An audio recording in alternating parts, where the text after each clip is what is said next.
A plastic bag, a dirty pizza box, plastic utensils, paper napkins, and a soda can. A single takeout meal can feel like a game of recycling trivia. Which items can be recycled? What kinds of plastic go in the trash? What if the container is greasy? Recycling can be complicated, and the rules outlining how to do it vary from city to city, which might be one reason why only about 32% of our trash gets recycled.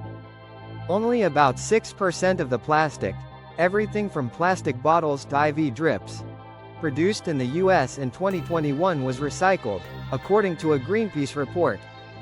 Some plastic items are designed in ways that make them difficult to recycle, or recyclers struggle to find people who want to buy recycled material. That's an issue for the environment and human health. All that plastic breaks down into microscopic pieces and contaminates everything from the ocean to our bodies.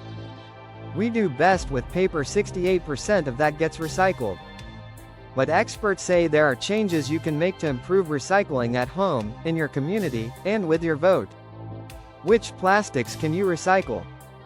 Want to better sort trash from recycling? Don't be fooled by the triangle made of interlocking arrows imprinted on plastic. Those triangles don't necessarily mean that an item is recyclable, they simply indicate its resin code, one of 7 categories that denote the type of plastic it's made of. Only some of these categories are fit for the recycling bin.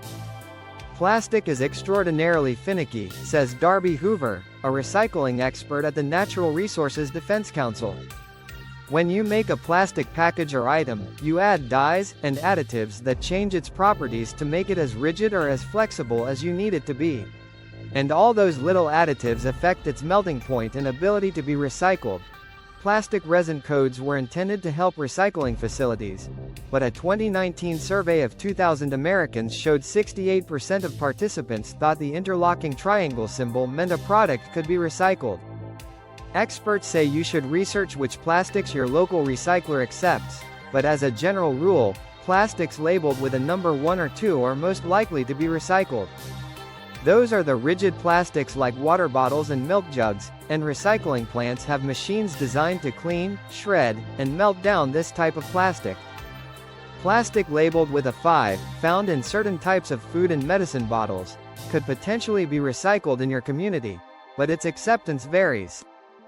The other plastics, 3, 4, 6, and 7, are more likely to be dumped in a landfill if tossed in your household recycling bin. These types of items include bubble wrap, shopping bags, and flexible food packaging. One of the biggest problems is called wish cycling, where we wish something could be recycled so we put it in the recycling bin and cross our fingers, says Hoover. But it's a waste of time, she notes. At best, it simply finds its way to a landfill. At worst, it jams up recycling machinery and has to be removed by hand, a process that slows down operations. Those plastic bags wind a way around the screens, and you have to physically cut them off. They are the bane of our existence, says Marty Match, the deputy director of EcoCycle, a Denver, Colorado-based recycler. Match says, on average, EcoCycle has to throw away about 10% of the recycling it collects in the trash because residents toss in items that can't be recycled. Everything from plastic bags to clothes.